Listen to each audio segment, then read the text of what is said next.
I actually only have one question. I was going through the chairman's report, which JV shared earlier. Ang napansin ko po was most of the interventions are really for the poorest of the poor, the most vulnerable. Do you have anything that you can offer to the middle class because they're also affected?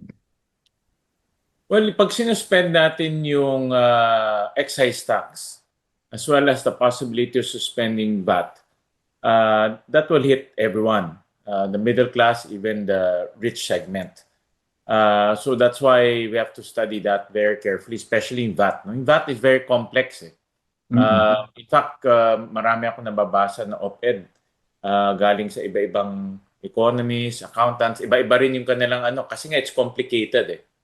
And so the most straightforward will be excise tax, and that will hit basically middle class all the way to the upper segments of our income bracket. So kasama siya doon. Pero if you look at our recommendation, meron kaming recommendation for minimum wage earners.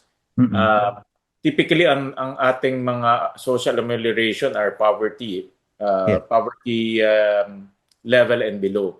So we also recommended minimum wage earners kasi near poor sila and susceptible sila sa inflation shock. Sir, what about subsidies for the middle class? Pwedeng pag-aralan yan. Malaki kasi ang middle class. No? In fact, if you look at the definition ng DepDev, wala talagang strict definition ng middle class kasi very broad siya. Merong middle, middle low, middle high, very broad siya. So pwedeng pag-aralan kung sinong susceptible sa inflation shock. Ang importante dito yung pag tinamaan ka ng inflation shock, kaagad bababa yung income mo or pwede kang pumunta sa poverty segment. Sir, yung with the last two hearings, no, it was established already that the excise tax relief may not actually be enough to compensate for the effect nung oil price increases kasi nga masyado na siyang malaki.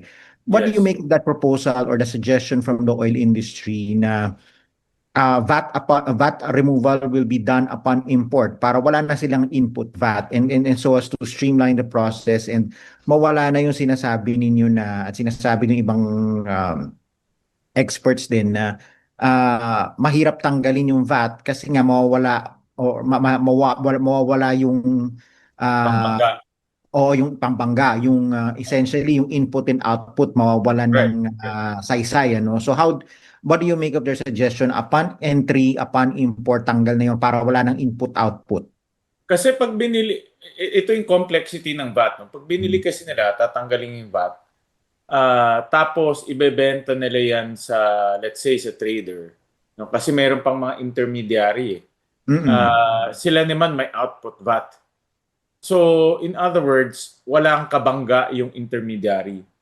And then, pag binenta naman ng intermediary sa retail, tapos yung retailer magbebenta ng may output, wala rin siyang kabangga.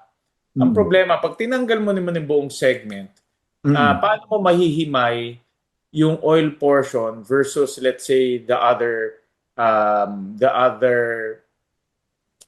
input? Like for example, pag nag-haul ka ng gasolina, kasama na kasi yung hauling doon sa input eh.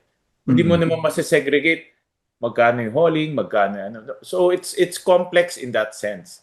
But I'm not saying naman it's not possible. No, baka administratively lang, it's very complex. No, so that's why ang aming recommendation is for BIR to study it because in concept nga pwede nga tanggalin pero administratively naman napakahirap. Baka hindi rin ma-realize natin yung savings from VAT kasi pag wala kang kabangga, kinakalat yan eh. Nakita yan natin sa medicines, diba? Sa medicines, in-exempt natin.